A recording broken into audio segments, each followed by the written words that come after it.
तुझं पूर्ण नाव सांग बाळा. आनंदी श्रीकांत इनामदार.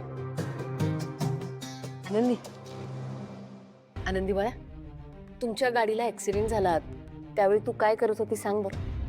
आम्ही आमच्या बाबाच्या लग्नाला निघालो होतो. थांब थांब थांब, मला नाही सांगायचं.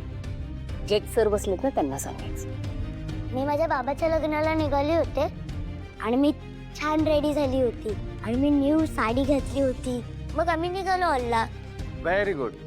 किती छान उत्तरे देतेस तू. तर आता मला एक सांग, त्या दिवशी कोण कोण होतं बरं तुझ्यासोबत? त्या दिवशी गाडीत बाबा, मी आणि आजी होती. त्या दिवशी गाडी तुझे बाबा चालवत होते?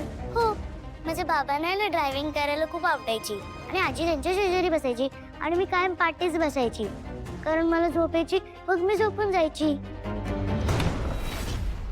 युअर ऑनर, हिनी सांगितलेल्या पोझिशन्स आता फार महत्वाच्या आहेत. हुशार आहे आनंदी. बरं मला सांग, त्या दिवशी तुम्ही तयार होऊन गाडीतून जात असताना काय घडलं बरं?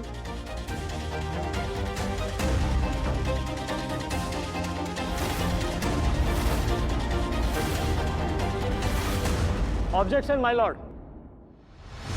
माय लॉर्ड, आनंदी इनामदार सध्या आरोपी आणि त्यांच्या पत्नीसोबत राहते आणि हे सगळं पडवलंय त्यांनी मुद्दामून सॉफ्ट कॉर्नर मिळवण्यासाठी. जसं इतका मोठा ऍक्सिडेंट झाला असताना इतक्या लहान मुलीची साक्ष घेण्याची गरजच काय नाही. म्हणजे ही मुलगी इतकी लहान आहे की तिला सहज कोणीही चॉकलेटचं आमिष दाखवून न्यायालयात साक्ष देण्यासाठी आणू शकतं. आणि मी न्यायालयाला विनंती करतो जज साहेब की या सर्व बाबी कोर्टाने लक्षात घ्याव्या. तुम्ही तुमच्या साक्षीदाराला थोड्या वेळासाठी बाहेर घेऊन जा.